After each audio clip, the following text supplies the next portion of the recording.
L'art de créer.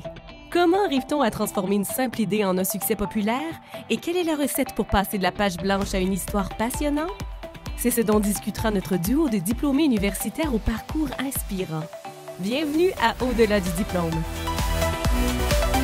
Une présentation du Bureau des diplômés de l'Université du Québec à Trois-Rivières, le tout rendu possible grâce à notre partenaire TD Assurance. Amélie Dubois est une autrice québécoise à succès qui compte plus de 500 000 romans vendus. Elle puise autant son inspiration dans ses nombreux voyages aux quatre coins du monde que dans son parcours universitaire qui l'a menée de la psychologie à la criminologie. Récipiendaire d'un prix Pythagore de l'UQTR en 2015, elle sait séduire le public par ses histoires originales et divertissantes où se côtoient réalité et fiction. Véritable touche-à-tout, Guillaume Morissette est à la fois musicien, consultant en finance, entrepreneur et chargé de cours à l'UQTR.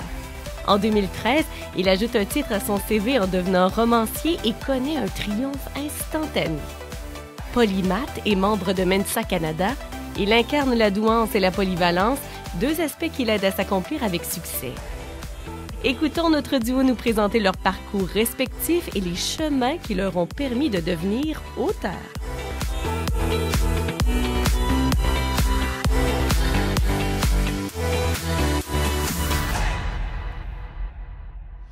Hey, salut Amé. Salut. Amélie, je t'appelle Amé parce qu'on se croise quand même régulièrement, mais je suis très content de te revoir à l'UQTR ou dans ma ville, dans ma place, et j'ai su rapidement dans ma carrière que tu avais étudié à Trois-Rivières et j'étais même pas au courant que tu avais étudié. Non, parce que tu viens pas d'ici, je pense. Non, moi je viens de l'Estrie. Mais tu es venu étudier à Trois-Rivières en quoi, à l'UQTR? En psycho. Moi, j'ai fait mon bac en psycho ici à l'UQTR. OK, ça vient d'expliquer plusieurs choses que j'ai lues dans tes œuvres. Ah, ouais? Mais j'ai lu aussi que tu avais fait de la crimino. Oui, après. Fait que finalement, c'est quoi ton parcours global avant d'être auteur, autrice, écrivaine? Bien, moi, en fait, tu sais, le choix de venir à l'UQTR, tu sais, moi, je viens de l'Estrie. Nous, logiquement, on allait au cégep à Sherbrooke. Puis, il y avait une université à Sherbrooke aussi. Puis, à partir du moment où j'ai eu un peu mon premier coup de foudre intellectuel, là, moi, j'appelle ça de même au cégep, c'est mon premier cours de psycho. Là, après, bon, j'ai fait mon cégep, je devais décider où j'allais à l'université. Et je suis vraiment venue à Trois-Rivières parce que je voulais m'en aller en développement de l'enfant. Puis l'UQTR était très réputé, je ne le sais plus aujourd'hui. Mais à l'époque, il était spécialisé un peu là-dedans, dans le développement de l'enfant, au niveau du bac en psycho. C'est pour ça que je suis venue ici. En fait, T'es de où en Estrie exactement? Moi, je viens de Danville. OK, ah oui. Oui, mais tu sais, tous mes amis étaient à Sherbrooke, au cégep et à l'université. Fait que c'était un peu crève-cœur pour moi de venir ici. Tu sais, je suis vraiment venue pour l'UQTR. Puis finalement, j'ai adoré ça. J'ai été vraiment bien à Trois-Rivières. Tu as habité ici. Tu as fait 3 ans ou 5 ans? Moi, j'ai fait 3 ans. Mais, écoute, j'ai fait mon bac en 2 ans et demi, en prenant 6 et 7 cours, parce que je voulais voyager un 6 mois, tu sais, du 3 ans. Fait que, ouais, j'étais de ce genre-là. On va en reparler de ça, le voyage, parce que j'ai vu rapidement aussi que tu trottais pas mal partout dans le monde. Ouais. Avec l'avènement des réseaux sociaux, c'était facile à un moment donné de voir des photos de toi, puis à chaque fois, il y avait comme un pays différent en arrière. Je me disais, all right, t'es parti sur la trotte. Ouais. Tu as décidé de faire des études en psycho. Ouais. J'ai appris que tu avais fait ça à l'UQTR, qui est mon université, moi aussi. Fait que je trouvais ça le fun. Mais quand moi, je t'ai connue, tu étais déjà écrivaine. Tu venais, si je me souviens bien, de remporter... Est-ce que c'est le prix des lecteurs au Salon de Montréal en 2013? Le prix de la presse, le prix du public, la presse. C'était une grosse histoire, puis c'était pour ce qui se passe au Mexique, Reste au Mexique, que j'ai lu dans le moment à peu près où ce qui est sorti avant de te rencontrer. Parce que je t'ai rencontré cette année-là. Ah, c'est cette année-là qu'on s'est vu. Que tu m'as invité ici. Oui. OK. Oui, parce que c'était la folie furieuse de ce livre-là que tu avais sorti, puis tu avais gagné ça. Moi, c'était mon premier salon du livre à Montréal, et je me rappelle qu'il y avait une foule pour Amélie Dubois. Et puis là, je me disais, mais mon Dieu, mais qu'est-ce qu'elle a fait? Que j'ai lu ton livre à ce moment-là. Mais tu n'as pas commencé ta carrière avec ce livre-là. Non. Bien, en fait, ma carrière. Tu sais, moi, quand j'ai fini mon bac, en fait, j'ai eu comme mon espèce de deuxième coup de cœur intellectuel que j'appelle. Puis c'est durant le bac, on devait choisir un autre cours hors programme. Je pense que tous les programmes. Puis là, j'avais pris un cours en délinquance du programme d'éducation spécialisée, si je me souviens bien. Et c'est là que j'ai complètement changé d'idée parce que moi, je m'en venais en maîtrise ici, là. Tu sais, moi, je m'en venais faire ma maîtrise ou mon doc, là. Moi, j'étais comme la dernière année où on pouvait faire la maîtrise. Puis j'ai décidé de m'en aller en criminaux à Montréal. Fait qu'en fait, c'est ça qui s'est passé. J'ai fait un... Fait que, tu sais, j'étais déçu de quitter la région, puis la criminaux se donnait juste là. Elle se donnait vraiment juste à Montréal. Fait que c'est ça qui a fait en sorte que je suis allée là. Puis après, j'ai travaillé dans plein de domaines. Tu sais, moi, je me trouvais à être psychocriminologue. Fait que j'ai travaillé en santé mentale, j'ai travaillé dans des établissements de détention. Moi, c'était ça ma spécialité à la fin de mes études. C'était la santé mentale en milieu carcéral avec des populations de détenus masculins. Là, tu as droit à 2 meurtres, tu vas au paradis pareil. Ah, je sais pas. Mais Wow. c'est ça. Fait que là, je travaillais en détention avec les détenus. J'ai travaillé en santé mentale. J'ai travaillé pour le directeur de la protection de la jeunesse aussi. J'ai fait un paquet de choses avant d'aboutir au cégep La Gaspésie-les-Îles comme prof de cégep. Ben, à Ouais. Gaspé. À Carleton-sur-Mer. À Carleton, non. Ouais. Non, mon Dieu, j'apprends plein d'affaires. Oui, c'est ça. Parce que eux, ils ouvraient une prison à Percé. Elle est ouverte là, en 2009. Fait qu'ils devaient former une cohorte d'agents correctionnels. OK. Fait que là, on était une gang, on était 3 profs. Il y avait une avocate qui s'occupait comme tout de l'aspect légal de la formation. Et moi, je suis débarqué là, finalement, avec mon bagage de santé mentale, Ouais. de milieu carcéral. Fait que, bon. Et c'était loin. Tu sais, ça a été, c'était 8 heures, moi, de chez nous, ben, de l'Estrie, parce que j'étais retournée en Estrie après. Fait que ça a été comme un peu un sacrifice, là. Ça a été un peu tough cette année-là. Surtout que tu t'en vas ouvrir une prison puis tu l'appelles Percé en plus, fait qu'il y a des bonnes chances à 2 voix longtemps. Non, mais moi, je ne pas la Ah, prison. Moi, je formais les agents correctionnels avec le cégep. Mais j'avoue que Puis c'est loin après, de je chez m'en vous. allais. Tu sais. T'es loin, là. Je veux C'est dire, ça. Carleton, vous êtes à quoi? T'es à 7-8 heures de char de chez C'était à 8 heures. là. C'était à 8 heures. Fait que cette année-là, j'ai été là 1 an et demi pour former cette cohorte-là. Ça a été une année de tough, ça a été une année de solitude, même si j'aime la Gaspésie, les Gaspésiens sont fins, puis on le sait. Mais c'est ça, c'est une année de tough, puis j'ai commencé à écrire là. Ah, ouais. J'ai commencé à écrire exactement C'est quoi, là. 2010 à peu près, ça? 2009. 2009. Ouais. Ben, de 2009 à 2010. Puis, tu sais, les Gaspésiens, quand tu sais, il fait frette, là. Moi, je dis qu'eux autres, ils ont un bout d'hiver, un mois de plus à chaque bout. OK. C'est ça, là. Tu sais, ils en ont. Et les Gaspésiens, là, l'hiver, ils disent ils ventent. V-I-N-T. Ils ventent. Ouais, ils ventent. Il 20. Fait que là, quand le fret a pogné, puis que, tu sais, j'ai pas beaucoup de réseaux sociaux, tout ça, je me suis mis à écrire. C'est Puis vraiment il ce qui ventait s'est pour passé. écrire. Il ventait, puis moi, j'écrivais. Fait que ça a vraiment commencé là. Quand je suis revenue de là, j'avais 2 livres d'écrits. Je savais pas ce que j'allais faire avec ça. Tu as commencé avec quel éditeur, toi? Avec les éditeurs réunis. T'es un peu dans un parcours semblable au mien. T'es avec le même éditeur depuis le début. Depuis toujours. OK, comme moi, en fait. Fait que là, t'es aux éditeurs réunis depuis le tout premier livre Depuis que le t'as tout fait. premier livre. Moi, j'ai fait plein d'envois quand je suis revenue de là. Parce que j'ai continué à enseigner, mais au cégep de Terrebonne. Je suis retournée sur la Rive-Nord de Montréal, dans le même programme. Puis là, je me suis mis à envoyer ça à des éditeurs. Je savais pas trop ce que j'allais faire avec ça. Je savais même pas comment ça fonctionnait. Tu pourrais changer de discours aujourd'hui par rapport à ça. Hein? Ouais, c'est ça, tu sais. Ouais. Puis là, j'ai envoyé ça, j'ai reçu plein de refus. Moi, tout le monde me refusait. Là, c'était la série Chick-Lit Ouais. que tu avais envoyée. Là, j'ai envoyé le premier livre. Le premier, OK. Ouais. J'en ai eu 6. Il y en a 6 dans le Il y en a 6, OK. Ouais, ça, je me mets à jour en même temps parce que j'ai Ouais. su, moi, plus tard que tu avais écrit ça avant. Oui, c'est ça, c'est les Fait que premiers Je livres. pensais que que j'ai c'était comme ton premier. Mais OK. Fait que ça, puis Ouais. refus après refus. refus après refus, Mon ça Dieu. fonctionne pas. Puis quand j'ai envoyé à Daniel Bertrand, mon éditeur, il cherchait ça. OK. Fait que, tu sais, des fois, moi, je C'est un suis match, beaucoup là. aux circonstances, là, puis aux espèces de... Ouais, on va revenir là-dessus tantôt. Ouais. Oui, j'ai plein d'affaires à te poser là-dessus. OK. Question.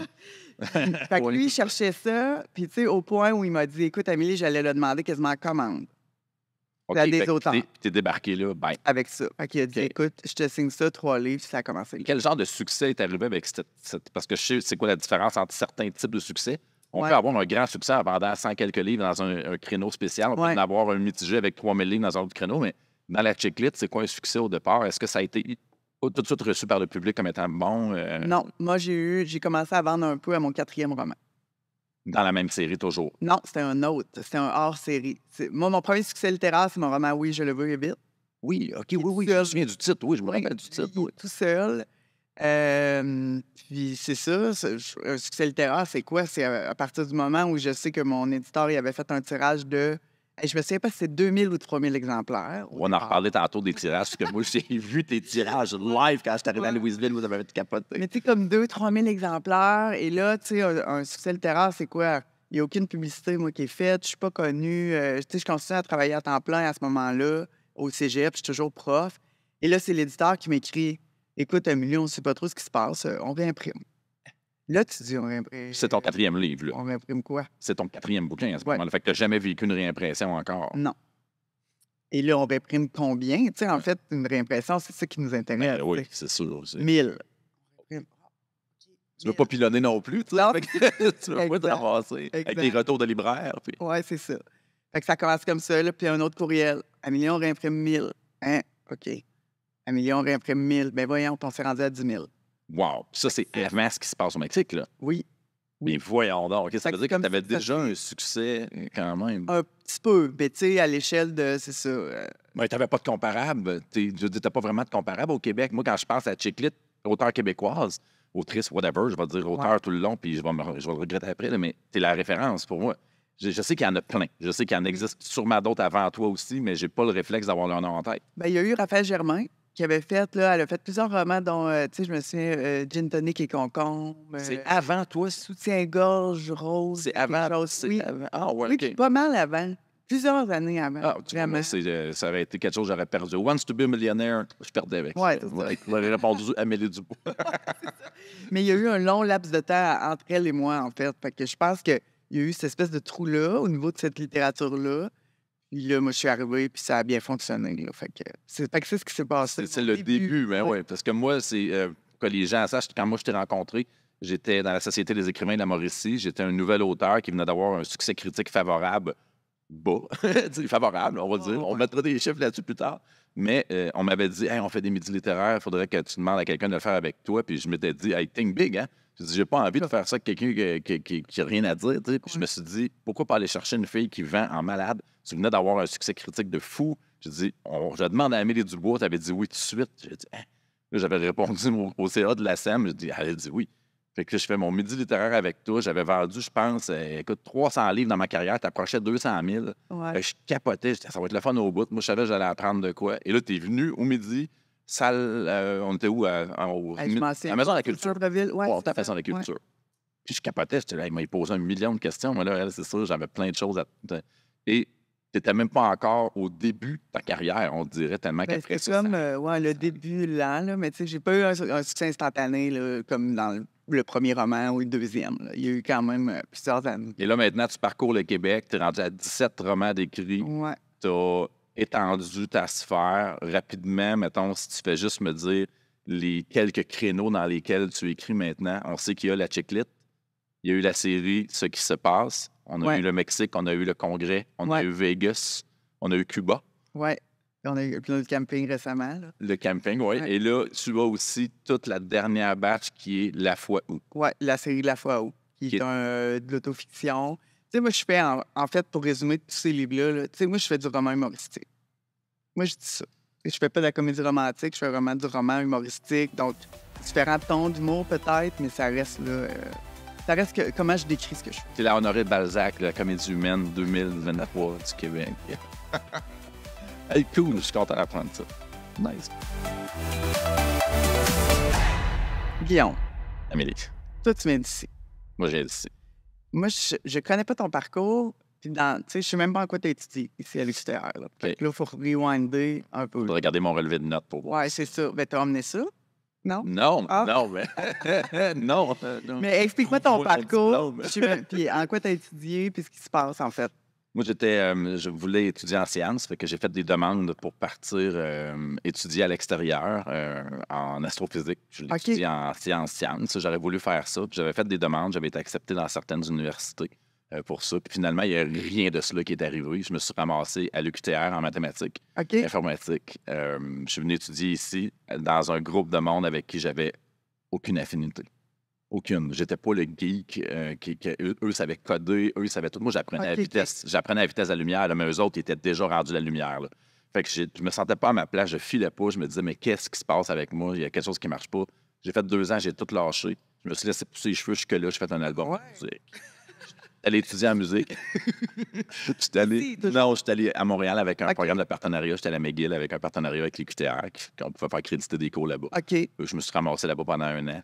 Puis à un moment donné, là, je me suis dit, all right, il va falloir que je finisse par avoir une paye. Ça sera certainement pas à jouer de la musique longtemps. OK, ouais. Je suis venu me faire un bac en administration puis une maîtrise en finance. Fait que t'es revenu Je ici. suis revenu ici, j'ai fait un bac complètement jusqu'en 2004. Puis là, je OK. faire une maîtrise à Sherbrooke après. Fait que j'ai un bac complet ici, finalement, de 2001 à 2004. Ah, fait que tu t'es cherché un peu. Ah, je faisais n'importe quoi, je touchais à tout. Ouais. C'était pas clair. Non. Non, j'ai jamais été astrophysicien. Non. Mais ça t'intéressait. Ça m'intéresse encore. Puis est-ce que tu écrivais à ce moment-là? J'ai toujours écrit. Tu as toujours Toute écrit. ma vie, j'ai écrit, mais j'ai jamais écrit de roman. J'avais jamais quoi? écrit de roman. J'écrivais des chansons. Ouais. J'écrivais des pièces de théâtre. J'ai écrit des poèmes, mais des poèmes en prose. J'ai des calepins, des feuilles de notes que je retrouve où ce que je me rends compte que j'écris depuis que je suis né. Mais j'ai jamais Ouais. pensé que ça allait donner de quoi. Je pense que c'était une histoire. OK. Go, j'ai de quoi dire. Ça faisait du bien. Oui, j'écrivais. J'avais une belle patte d'écriture quand j'étais jeune. Moi, je m'appliquais, puis j'écrivais bien, j'écrivais plein de couleurs. J'ai toujours écrit. Puis à un moment donné, j'ai écrit un roman. Comment c'est arrivé? Rupture. Ah Une ouais? rupture. Moi, j'avais. Écrit dans la douleur. Ben, en fait, j'ai écrit plutôt dans le dilemme. OK. Parce que la douleur, moi, c'était un deuil bizarre. Ma conjointe de l'époque est partie pour un autre homme alors que j'avais des jumeaux aux couches. C'est vrai. Garçon-fille, à Noël, je me suis ramassé. Bon, moi, on me laisse pas, là. Je dis, laisse-moi pas. Tu sais, Ouais. comment ça, tu sais? Puis on n'était plus en amour. C'était une décision très, très favorable, là. C'est juste que le deuil est rentré d'une shot, puis je me suis rendu compte que j'avais le droit de déclarer la guerre. OK. Puis ça me tentait pas. Qu'est-ce que tu veux dire? J'avais pas l'odieux. Moi, c'est elle qui avait l'odieux. OK. C'est Noël, pas fine. Tu laisses le deuil de la famille, tu brises quelque chose. ouais. Puis je me suis rendu compte qu'on me conseillait de laisse-toi pas faire, Guillaume. OK, dans ce conflit-là, OK, Ouais. je comprends de Je me suis dire dit- laisse-moi pas faire. Je me suis ramassé dans La Maison des Vérités, mon premier roman, OK. où j'ai décidé de pas déclarer la guerre. Puis ce roman-là, c'est un terme que j'aime pas, mais j'ai vomi ce livre-là en 3 mois. Là. C'est un roman qui est pur. Il est parfait dans le sens que c'est exactement ça que je voulais dire. C'est ton premier, là. C'est mon premier roman. C'est la première fois que j'écrivais un roman. Je l'ai pondu là, au one-shot. Je savais exactement où je m'en allais. C'est une métaphore de vie dans laquelle un homme, à un moment donné, il voit des photos, puis les photos changent. Il est pogné dans une maison. Il voit pas les portes. Les autres les voient, mais lui, il les voit pas. OK. Puis à un moment donné, tout c'est clair. C'est pas un roman policier. C'est un thriller psychologique OK. qui peut-être, selon la réalisation, pourrait être assez dark. Puis selon une autre réalisation, pourrait être très wow, c'est comme l'avènement. Ça m'a beaucoup aidé d'écrire ça. Puis je suis en magnifique relation avec mon ex-conjointe et je suis très satisfait de jamais avoir déclaré la guerre. Ouais, c'est ça. Hein, tu sais, des fois, avec le recul, là, les périodes de crise, l'attitude avec laquelle on les aborde, Ouais, ça fait que change c'était le dilemme, mais non pas la douleur. Ouais. OK. C'est ça l'origine de l'écriture de roman pour moi. Ah ouais, hein, c'est Ouais. intéressant. C'est adorer ça, faire ça, ce processus-là. Puis là, t'aimes ça au point où tu te dis, moi, je veux faire ça, je vais en écrire un après l'autre. Ben là, quand j'ai pondu ce livre-là, puis je le lisais, moi, je suis un grand lecteur. OK. Fait que je lisais ça, je disais, hey, c'est bon ça. Pas bon dans le sens meilleur que ça. Ou mais Ouais. bon dans le sens, il y a peut-être d'autres mondes qui liraient ça. Est-ce que je le fais éditer? Fait que je dis, j'ai envoyé une perche. Ça me tentait pas de faire ça tout croche. Fait que j'ai demandé à une couple d'amis, j'ai dit, qu'est-ce que tu conseilles? Ils m'ont dit, limite-toi à quelques éditeurs, prends ton temps, puis surtout, sois patient. Fait que j'ai fait un choix. 4 éditeurs, j'ai envoyé mon manuscrit. Puis dans mon manuscrit, là, j'ai envoyé, je dis, je pense que j'ai écrit un bon roman. Selon vous. Ouais. Je me lis et je trouve ça bon. Je dis, est-ce que vous êtes d'accord avec ça? Si oui, ça serait quoi la suite? Puis là, a commencé la game de réponses négatives ou de pas de réponse ou de. Ils m'ont dit. De lettres, là? Tu sais, c'est des lettres, il envoie une lettre. Ma première lettre, c'est un refus positif. Un friend zone, là. Genre, Non, bonjour. c'est très bon, mais... Ouais, on a beaucoup aimé ce que tu as écrit. Ça va sans doute être publié, mais pas par nous autres. C'est un bon gars, Guillaume. Tu vas sûrement trouver l'amour, mais ça sera pas avec moi. Ouais, c'est ça. Fait que là, j'ai fait comme, oh my God. Puis là, j'ai rappelé une place qui m'avait envoyé une réponse positive. Puis la fille, elle travaillait même plus là. C'était quoi de réponse positive? Une lettre, on est prêt à aller de l'avant. On va de l'avant. Fait que là, pour 2013, genre 2012, Ça leur tente pas de t'appeler, là. T'envoies une lettre. je rappelle, la personne n'est plus là, elle travaille plus là. Écoute, je capotais, je dis, mais j'en reviens pas. Puis en même temps, je tentais de tirer à la plug parce que je trouve que le milieu d'édition, ça n'a pas d'allure. Je reçois un appel de Saint-Jean, éditeur. Saint-Jean, éditeur. C'était dans tes 4 premiers, là. Oui. T'es vraiment chanceux. Oui. Il dit, je te suis le bord de tirer à la plug. Hey, c'est vite, là, Ouais. pour avoir des réponses, dont une positive. Ben là, on parle de juillet 2011. Ouais. J'ai eu une réponse en fin juillet 2011, c'était la réponse négative. Puis tu les avais envoyés quand? Début juillet 2011. OK. Puis là, au mois d'août, j'avais reçu la réponse de Demortagne, qui était une réponse positive de Mme OK. Pellerin, Ouais. que quand j'ai rappelé de travailler même. OK. Puis après ça, j'ai eu une réponse positive. J'ai jamais reçu de réponse de Montréal. Ils m'ont jamais OK. répondu. Si oui, c'est perdu dans la même quelque part. OK. Puis quand Saint-Jean a appelé, il semblait avoir un choix à faire. Ils m'ont comme laissé comprendre que, salut, on aime bien ça, on aime ta personnalité, on aime ce que tu écris, mais on engage un nouveau DG. Il est flambant neuf. OK. Il vient nous voir.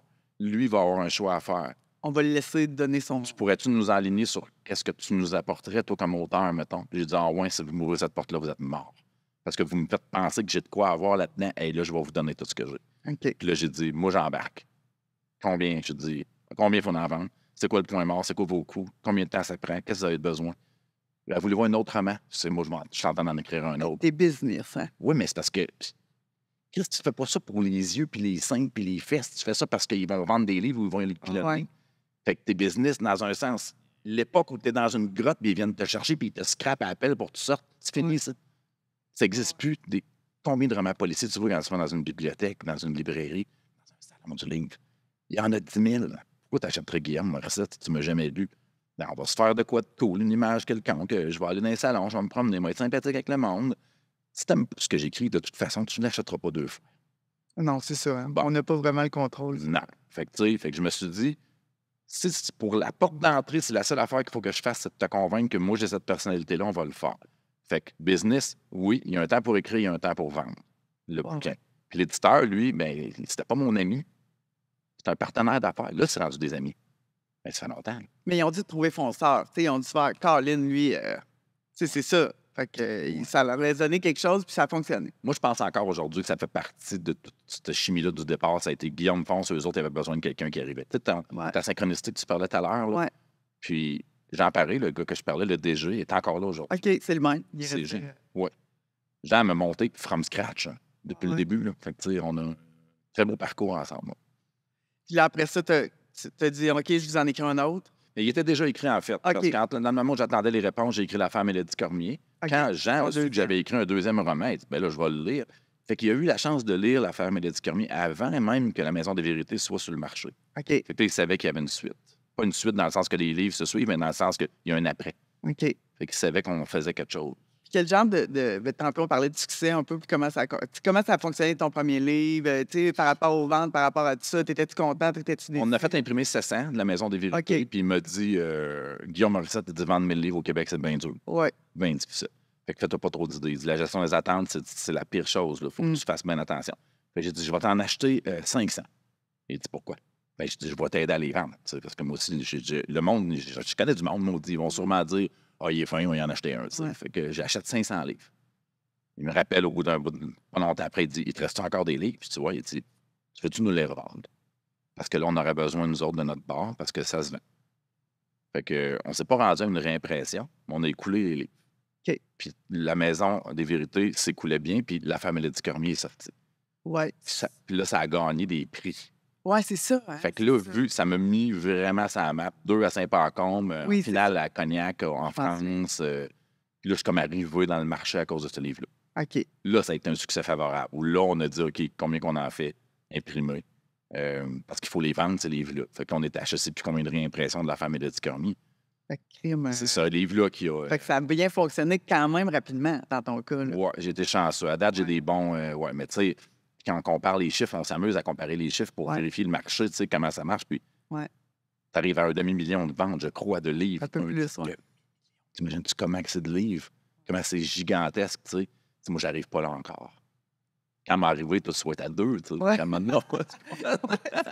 Mais c'est intéressant. Mais quand même, c'est le fun. Ah, bravo. Ouais, merci. Moi, ça va super bien, puis j'ai rien à dire. Je suis très satisfait de tout. Content d'avoir cet éditeur-là aussi. Content d'avoir attendu... Le match. Le match, c'est cool. C'est tellement fascinant de découvrir qu'Amélie et Guillaume sont devenus auteurs grâce à des situations personnelles très différentes. C'est un cheminement de carrière inattendu pour tous les deux. Prenons une courte pause pour une capsule de notre partenaire TD Assurance qui nous explique comment protéger notre maison l'hiver. Et au retour, on en apprend plus sur la vie d'auteur et la création avec Amélie Dubois et Guillaume Morissette. Cette saison, il est facile de se sentir en sécurité à l'abri des éléments si vous suivez ces quelques simples conseils de TD Assurance. Sécurité des chaudières et des poêles. Effectuez la vérification annuelle de votre chaudière ou de votre poêle à bois pour vous assurer qu'ils sont fonctionnels. Au besoin, faites inspecter vos sources de chaleur et faites remplacer les filtres en suivant les recommandations du fabricant. Vérification des tuyaux. Vérifiez votre tuyauterie et faites périodiquement couler de l'eau dans tous les appareils sanitaires pour réduire le risque que les tuyaux gèlent ou éclatent lorsque la température chute. Demandez à une personne de confiance de le faire pour vous si vous devez vous absenter plusieurs jours d'affilée durant la période froide. Mesures préventives pour la plomberie. Si requis, enveloppez les tuyaux exposés d'une protection isolante pour les protéger contre les températures extrêmement froides et réduire le risque qu'ils gèlent et éclatent. D'ailleurs, vérifiez soigneusement votre grenier et vos vides sanitaires pour détecter toute accumulation de givre ou d'humidité. Pour en savoir davantage, composez le 1-866-293-9730 ou visitez le www.tdassurance.com/UQTR. De retour au balado Au-delà du diplôme avec Amélie Dubois, autrice, ainsi que Guillaume Morissette, auteur. Et vous allez voir qu'ils ont 2 méthodes de travail complètement différentes et cela les surprend eux-mêmes. Je disais que j'ai un bon read d'habitude sur les gens, sur la personnalité du monde. Ça me permet de... Je me fie à ça pour avancer dans la vie, puis d'éviter les gens avec qui j'ai pas de fit et tout. Puis quand je t'ai vu, une belle brunette avec du caractère, avec surtout beaucoup d'intelligence. Tu regardes le monde dans les yeux quand tu parles. Tu drives. Tu as une carrière que tu drives toi aussi. Et je me suis rendu compte que tu es extrêmement spirituel aussi. Spirituel dans le bon sens du terme, pas dans le sens religieux de la chose, mais plus dans le sens je sais ce qui se passe en dedans, je l'extériorise, puis quand je ne le sais plus, je me questionne, puis je fais des affaires. Merde, de fait, Compostelle, combien de fois? 3. Tu as marché Compostelle à 3 reprises. Je veux dire, c'est pas tous les humains qui, savent c'est quoi Compostelle. C'est pas tout le monde qui serait game de le faire. Et tu as pondu des romans ensuite par rapport à ça. Ça veut dire que la femme que moi j'ai vue, que j'ai spotée, que je vois encore dans les salons du livre, qui est capable de se tenir debout à travers une marée humaine, elle a des périodes de questionnement, puis tu t'en sers pour quoi? Pour après ça, pour ton inspiration? Ou... Compostelle, à part, là, c'est une thérapie. Moi, c'est ma thérapie. C'est comme c'est comme un consortium de psy, là. Puis là, je m'en vais là, je marche, puis là, je me fais une thérapie. Je me fais violence un peu. C'est un peu un remède de cheval, là. Moi, il y a 2 fois que je suis allée là parce que je m'étais séparée. Puis là, je dis, bon, là, faut que je processe ça, faut que je réfléchisse. Puis oui, là, les 2 fois, ça a donné, les 2 fois que j'ai fait le plus long chemin, ça a donné qu'il y a eu des romans qui ont découlé de ça, parce que là, je viens de revenir. Mais chaque fois que je vais, je suis pas sûre, tu sais, est-ce que je vais avoir quelque chose à écrire d'intéressant, en fait? C'est ça qu'il faut se dire, là, tu sais. Moi, je suis plus rendue à dire que j'écris pour moi, là. Moi, j'écris pas pour moi. J'écris pour les autres. C'est complètement faux, c'est ça. J'écris pour les gens, j'écris pour faire du bien aux gens, j'écris pour les faire rire, j'écris pour les divertir, tu sais. Fait que c'est la question que je me pose. Puis là, quand je suis revenue de Compostelle, je dis, bon, j'ai-tu quelque chose d'intéressant? Puis là, j'avais quelque chose d'intéressant. C'est un peu l'essence de la série La fois où je vais vivre une aventure qui me sort un peu de ma zone de confort. Puis quand je reviens, je l'écris. Puis souvent, en me disant, je dois pas être seule. Non, je pense non, tu ne l'es pas. Puis c'est ça qui est intéressant, c'est que moi, j'avais pas vu cette facette-là de toi. C'est pas quelque chose que tu dois donner gratuitement à tout le monde quand tu les croises non plus, cette espèce de porte d'entrée dans ta personne. C'est magnifique, en fait. Moi, je trouve ça trippant, le monde qui sont capables de se remettre en question. Puis ça doit être tough en maudit d'aller marcher 700 km tout seul. C'est vraiment tough. Ça doit être incroyable. Oui, c'est ça. C'est vraiment tough. Et c'est le fun qu'on en parle présentement pendant que ma propre épouse est en train de marcher Compostelle. Au moment où on se parle, c'est comme incroyable pour vrai. Mais moi, ça m'avait marqué beaucoup quand j'ai ça de toi. Puis j'ai toujours ça en arrière de la tête quand je parle avec Amélie Dubois. Amélie Dubois, elle a cette facette-là qui existe. Oui. Qui est peut-être pas disponible à tout le monde avec qui on parle. En tout cas, elle est disponible dans mes romans. Parce que l'essence de ces romans-là est aussi un peu cet aspect spirituel-là, dosé, on s'entend. Mais l'aspect spirituel, pour moi, c'est un peu, de croire, de projeter ce qu'on veut, de s'observer aussi dans nos blessures, dans nos failles. Fait que moi, c'est plus par rapport à ça que... Puis là, c'est dans cette série-là, je parle de ça, puis j'aime ça. T'sais. Fait que oui, c'est un peu différent de ma série, mettons, Ce qui se passe à, qui est vraiment dans l'humour pur et dur. Je promets aux gens presque qui apprendront bien d'intelligence dans le sens... Comme dans tous les voyages dans le sud ou de congrès qu'on a fait. Fait que j'aime ça écrire ça, mais j'aime un peu l'autre aspect aussi, là. Mais toi, t'écris de la fiction pure et dure, on s'entend, tu sais, t'es pas dans un produit autofictif comme moi. Non, mais méga inspiré, par exemple. Ouais, OK. Méga inspiré. Ton inspiration vient d'où? Anecdotique. C'est 100% anecdotique. Écoute, comme là, je suis en train d'écrire un nouveau roman qui vient d'une anecdote que 2 policiers m'ont raconté au mois de mai, puis j'ai dit, mais ça ne se peut juste pas. C'est impossible. Puis ils m'ont dit, Guillaume, regarde. Puis j'ai dit, non, j'écris ça, personne ne va me croire. Puis là, je pars de ça, puis je me dis, OK, mettons que je sais que ça existe. Hey, là, toute une histoire d'école alentour. Mais je prends des lieux réels. OK, t'aimes ça, oui. Oui, j'aime ça parce que moi, je me vois dans le lieu. Fait que je sais que la personne qui ne l'a jamais vu va s'y retrouver aussi. Celle qui l'a vu, ben c'est un petit plaisir. Oui. C'est exotique. Ouais. Ça vient de chez vous, puis tout. Puis quand ça vient pas de chez vous, ben tu cherches, tu vas voir. Ça, j'apprécie beaucoup faire ça. Évidemment, quand tu restes dans le réel comme ça te met aussi des barrières. Ouais. Parce qu'il faut que tu aies de quoi de réel. Tu peux pas manger C'est ça 3 qui est balles dit. dans le dos puis continuer à courir après. Là, il Non. faut. Si moi, je me présente comme un écrivain qui écrit de la fiction dans des lieux réels, il faut que mes histoires soient plausibles. Parce que sinon, tu te décroches. Le pari que tu fais avec ton lecteur, tu peux pas y manquer de respect dans le milieu puis t'en aller dans le fantastique en plein milieu. Ouais. Il faut que tu déclares ça d'avance parce que ça, c'est un deal que tu fais avec ton lecteur. Puis quand tu perds ce deal-là, c'est dur d'aller le rechercher. Ouais. C'est quoi comment t'écris, toi? C'est quoi tes routines d'écriture? Tu là, tu travailles à temps plein? Non, je travaille là. J'enseigne plus là, depuis le mois d'avril. Ouais. Je fais mes projets qui ont tout rapport avec l'écriture là, OK. en ce moment. J'ai repris une charge de cours là, au mois de janvier. Là. OK. Là, sporadiquement. Donc, temps partiel. Oui, c'est ça. J'adore enseigner, mais là, j'ai comme moins le temps. Mais j'aime beaucoup OK. enseigner. Fait que c'est une autre sphère de ma vie que j'aime beaucoup. Là. Mais j'écris, moi, le soir, Ouais. un verre de vin rouge, puis il faut toujours que j'écrive quelque chose d'extraordinaire. Hein? Tout le temps. Faut que ce que tu as écrit, là, faut que ce soit extraordinaire. Oui, ça ne l'est vraiment pas tout le temps. Fait que là, t'es. Delete. Tu vas. Je recommence. Puis je ne relis jamais le même soir. Jamais. Fait que, mettons, par exemple, je sais pas, moi, dans le dernier roman que j'ai publié récemment, Ouais. il y a une scène avec le pendu. Et puis, cette scène-là, c'est une scène réelle qu'une dame m'a déjà contée Ouais. avec son fils. Je suis parti de cette scène-là en me disant, c'est impossible que quelqu'un ait pensé de faire ça. Mhm. C'est quelqu'un dans un arbre, dans un bois éloigné. Tout. Là, je pars avec ça. Puis là, je me dis, j'écris cette scène-là où un passant, un simple marcheur avec son chien va arriver face à ça. Il va freaker. J'écris ça. Ça, c'est malade mental. Mais je sais pas c'est qui le passant. Je sais même pas pourquoi la personne qui est décédée est là. Je sais rien, en fait, de tout ce que je vais mettre alentour de ça. Mais c'est pas grave. La scène est débile. Il faut l'écrire. Cette scène-là, après ça, il y a 1 million de raisons qui font en sorte que la personne qui marche va arriver là. Pourquoi on ne l'a pas vu Tu avant? le trouves après. Eh oui. Là, je Ta pars. robe après ton Ouais. affaire. Là, je pars. Mais des fois, j'en ai 7-8 des scènes de même.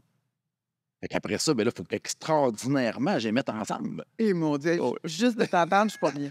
Je suis pas bien. J'en parle avec du monde qui font des plans, des structures de 35 pages pour écrire un roman. Moi, là, ma structure de roman, c'est lui, c'est le frère de lui. Elle, il a fait ça. Lui, il n'est pas content. Point, on part. Ça, c'est ma structure de roman. Ouais. Puis après ça, ben, le matin, je me relis. Fait que j'écris. Mais il faut toujours que ce que j'écrive, ça fasse wow, ça, c'est le fun d'écrire ça. Parce que la personne qui va lire, puis oublie pas, j'écris bien du dialogue, moi, j'écris bien. Je sais pas si tu as déjà lu ce que j'écris, mais moi, ça déboule. Tu sais. Il faut que ça reste de même. J'écris de l'entertainment. Fait que là, t'écris pour que les gens aient du fun qui est venu. Ouais. Moi, je leur donne un moment de plaisir, une bonne bière, Divertissement. un cinéma. Je leur donne un bon livre. Puis j'étais supposé sortir de là en disant OK, je me suis évadé pendant un bout de temps. C'est comme ça. T'as-tu des méthodes d'écriture? Pourquoi tu fais-tu des plans? Puis Moi, je fais des plans pas si précis, mais moi, premièrement, ma routine d'écriture, c'est l'armée. Tu sais, toi, tu dis petit verre de vin, tout ça, moi, pas tant que ça. là. Ouais, tu sais, moi, je suis une écrivaine de nuit, de soir, de nuit. Il n'y a pas de petit verre de vin. Moi, la semaine, tu sais, mes repas sont faits. Je m'entraîne 1 heure par jour. J'écris le matin, ben, l'avant-midi, parce que, tu sais, en finissant à 2 heures du matin, je ne suis pas levé là, à Non. 8 heures. Là. Fait qu'il y a une plage horaire l'avant-midi. Après ça, une petite en fin d'après-midi, puis toute la soirée. Moi, c'est là où c'est le plus payant, il fait noir. Oui. Moi, j'allume juste ma lampe. Moi, j'écris à la table de la cuisine, je veux pas de bureau. J'ai essayé d'avoir des bureaux. Ça marche pas. Tout le monde qui m'aime aimerait ça que j'ai un beau bureau. J'écris à la table de la cuisine, on peut pas manger chez nous. Là. Non, mais Quand je reçois du monde, c'est je fertile, dis, par ma exemple. table. C'est Ouais, fertile c'est pour ça. toi. C'est ça qui compte. Ben le bordel, là. Moi, quand mon chat monte, tout tombe, voyons. Fait que c'est ça, j'ai le jeudi soir, des fois, j'écris un peu moins. C'est ma soirée loisir. Fait que je vais écouter un Mais peu t'es la donc télé. bien discipliné. Moi, je suis extrêmement disciplinée. C'est incroyable comment Ouais. tu fais. Puis tu gardes ça, puis il n'y a personne d'autre que toi qui te l'exige. Là. Non, c'est moi, ça, c'est ma routine de travail, mais en même temps, ça marche. En même temps, tu sais, moi, j'étais à 17 romans. Tu sais, oui, la passion est là. Oui, j'adore ce que je fais, mais c'est une job, là. Je me lève pas. Moi, j'écris pas dans l'euphorie extrême, tu sais. Puis ça se peut que ce que j'ai écrit, moi, je me relis jamais le soir même. Je vais écrire mes mots, puis c'est le lendemain que je Tu vois vais aussi le lendemain. Oui, c'est ça. Parce que le soir même, t'es dedans. Là. Ouais, c'est ça. Mais c'est rare que je vais comme couper ça. Moi, j'écris vraiment mon roman dans l'ordre. OK. Si j'ai une idée pour une scène qui est plus tard, je vais écrire ta. Et à chaque fois que je finis, Puis j'écris tout ce que je vais écrire le lendemain. Parce que moi, quand je m'arrête à 2 heures, je pourrais continuer jusqu'à 4, là. Mais là, ça n'a pas de bon sens. Fait que là, à un moment donné, je dis, OK, c'est assez, Amélie, c'est assez.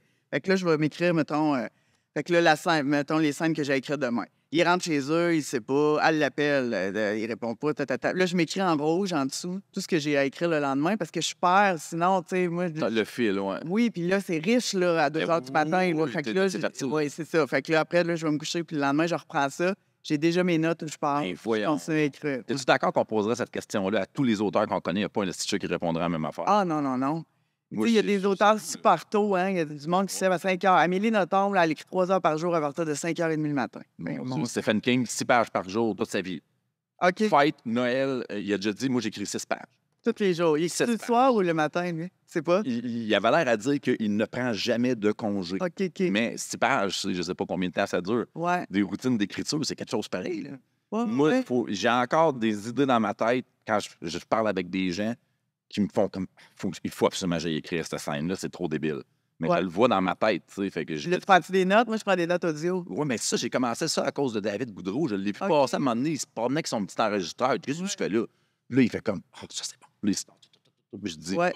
ça, c'est une super bonne idée. Ouais, Oui, je je fais prends ça. des notes, mais des notes dans le cellulaire. Là.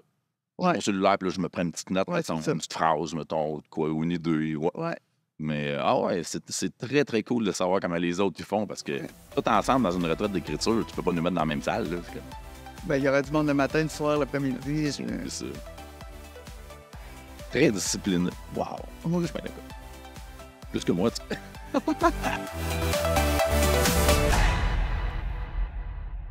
Où t'habitais quand tu restais?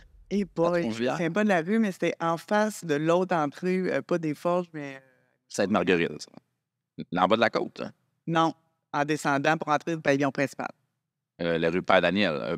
C'est ça, mais dans ces petites Père Marquette. Père Oui, Marquette. c'est ça. Dans ces Marquette. petites rues-là, là, il y a des petits blocs, là, puis j'habite dans un demi-sous-sol, un peu humide, bien ordinaire. T'as-tu resté là pendant les 3 années de ton bac? J'ai resté là les 3 années. Moi, je connais personne ici. Tu sais, je viens de l'Estrie, fait que j'ai pas de possibilité de coloc, machin. Puis quand je rencontre mes amis du bac, ben ils sont déjà dans leur appart ou en OK. colocation avec d'autres. T'avais pas de cochambreur, là, ça veut dire? Non. Hey, comment je paye? Je pense que je paye 400$. Ah oui, hein? Ouais. T'avais quoi, un 2 ou un 3,5, mettons? Hey, j'avais non, une chambre, là. T'as un studio, là. Oui, oui. Puis, hey, demi-sous-sol. Moi, je suis grande, hein. Puis, de suite, ma chambre, faut que je me penche un peu. Tu veux te sacrer en bas, c'est pas facile. Hey, mais moi, c'est des belles années. Moi, j'ai aimé ça. Moi, j'étais pas une fille de grande ville, tu sais. Fait que Trois-Rivières, moi, c'était parfait. Tu sais, c'est un peu la grandeur de grosseur de Sherbrooke. Ouais. C'est le fun, c'était facile. Je venais à l'école à pied. Mais moi, je suis sérieuse, là, parce que là, il faut que je rentre en maîtrise au bac, au doctorat. Ça me prend des super notes. Moi, je suis une fille qu'il faut qu'il étudie. Moi, j'ai pas. Moi, il faut que j'étudie des 7 heures, des 8 heures. Mais avec la discipline que tu devais avoir. Mais j'apprends ça. En fait, c'est ce que j'apprends. Tu sais, moi, c'est ce que. Tu sais, je pense que l'université, tu sais, on va dire, bon, il y a beaucoup de savoir-faire, mais il y a beaucoup de savoir-être que j'ai appris, moi, ici, par rapport à, oui, la discipline, mais tu sais, le travail d'équipe, comment pousser, comment connaître une méthodologie de travail, mettons. Moi, c'est là que j'ai appris ça. Puis ça me sert. Que tu peux appliquer à toi-même Moi, après ça aujourd'hui. me sert présentement dans tout mon rapport à l'écriture puis à comment organiser. Tu sais, des fois, on pense que l'écrivain contemporain là, écrit une phrase sur le bord avec son crayon d'écorce de boulot en buvant Sa plume. son chose de passionnée dans le cou. C'est pas ça, tu sais. On travaille, puis c'est des grosses journées, puis on travaille comme les gens vont travailler 40 heures semaine, tu sais. Puis t'as appris ça dans Fait que ton ça cursus universitaire. Oui, vraiment, vraiment. À travailler, à m'appliquer. Tu sais, là, on avait des travaux plus longs à faire, des exposés oraux. Et moi, j'ai combattu ça aussi. Hein, Cette part-là, un peu de parler en public. OK. Ouais, au cégep, on en faisait moins. Là, à l'université, on en faisait. Fait que... Mais moi, j'ai adoré ça. Moi, des fois, je dis, je serais allée à l'école toute même. C'est bien cool, là. Ouais. Toi, tu te souviens de quoi, si je te dis? Tes Ben, années à l'UQTR. oui, Qu'est-ce que tu le bac en maths au début, que j'ai pas terminé. Ouais, tu t'en J'étais vas. plus. Je vais te parler plus de quand je suis revenu à l'UQTR en 2001. J'avais déjà 25 ans. J'étais plus âgé un peu que les autres.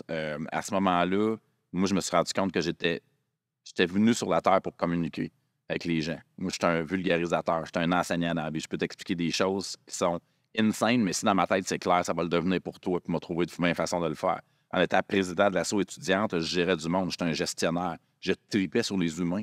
sur toute l'hétérogénéité des gens autour de moi. En organisant un carnaval étudiant, je voyais à travers l'humour jusqu'où on pouvait se rendre. Puis j'étais un gars, moi, qui déteste certaines choses. Je déteste le manque de respect. Je déteste quand le monde sont sous-morts à terre. Moi, je suis pas bien. Je suis pas heureux. Je suis pas un gars d'extrême. Je suis un gars de people, mais il faut que tu restes dans un certain range. Mon niveau de bonheur avec les gens est quand même calibré. Si tu dépasses les bandes, je sais pas, j'ai appris à gérer ça à l'université. Fait que oui, aller à l'école, pour moi, si je travaille, c'est pas compliqué.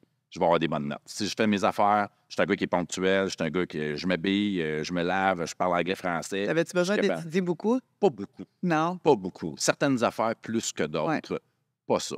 Fait que à ce moment-là, j'ai appris que j'allais toute ma vie travailler avec les gens, sans doute enseigner. Parce que tout de suite, j'ai vu, moi, j'enseigne. T'as vu ça? Ah oui, écoute, un jour, je vais aller faire ça. Moi, puis là, j'ai dit, moi, étudier. À ma maîtrise, j'ai étudié, par exemple, sans bon sens. C'était fou, là. Mais j'ai appris le monde, moi, à gérer les gens, à vivre avec le monde. C'est ça que j'ai vu. Puis l'UQTR, c'est petit par rapport à les grandes universités. Si tu veux monter les échelons, là, ça va vite. Ouais. Fait que si tu veux te ramasser au top à l'UQTR puis être impliqué dans tout, t'as pas... les comités, ça se passe avec un poignée de main. Tu sais, t'es élu. L'année prochaine, tu feras ça. Ça, j'aimais ça et ça, tu trouvais ça le fun. Tu aimais aussi tout ce qui entourait ton processus scolaire. C'est le parascolaire. Moi, j'ai trippé. Ah, ouais. J'ai vraiment trippé sur le parascolaire. Je trouvais que c'était très large, l'administration. Si on avait des cours sur plein de puis tout étudié dans quelque chose de... Hey, la psycho, là, moi, je me souviens des gens qui étaient en psycho quand moi, j'étais à l'université. Là, et les moyennes de A+, ça existait. Là. Ah, oui, je le sais. C'était malade. Fait que moi, j'ai pas le temps de faire du parascolaire. Et nous, le petite gang, là, on s'aide, on étudie, il faut qu'on rentre en maîtrise.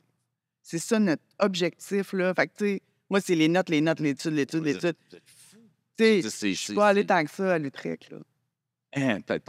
C'est fou, hein? Pendant que nous, on se parle à propos de Compostelle, que mon épouse, en ce moment même, appelle dans le balado, puis qu'elle ne sache pas qu'on est en train d'enregistrer un balado, puis que j'étais avec Amélie Dubois. Ah, et non, c'est génial. En fait, je vais te rappeler après, mais voilà, fait que sachez.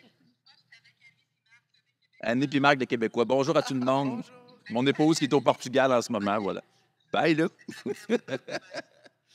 Mais ça veut dire que ta discipline, tu l'as vraiment appris. Je l'ai développée. D'étudier. J'ai pas le choix parce que, tu sais, là, on parle de... C'est compétitif aussi, là. C'était un peu compétitif, ouais, quand même. Contingenté, j'imagine, aussi. Oui, c'était contingenté. Puis comme je disais, moi, il faut que j'étudie beaucoup. Fait que là, je développe des stratégies de crayon puis de couleurs. Puis, tu sais, moi, d'étudier des 8 puis des 9 heures pour un examen, là, binder. C'est incroyable comment nos parcours diffèrent. On l'a fait à la même place. Moi, cette université-là, ici, là, c'est un des endroits dans lesquels je me sens le mieux dans le monde entier. J'ai l'impression que mon ADN est quelque part dans les murs, dans les tapis ou peut-être même dans certaines toilettes, whatever.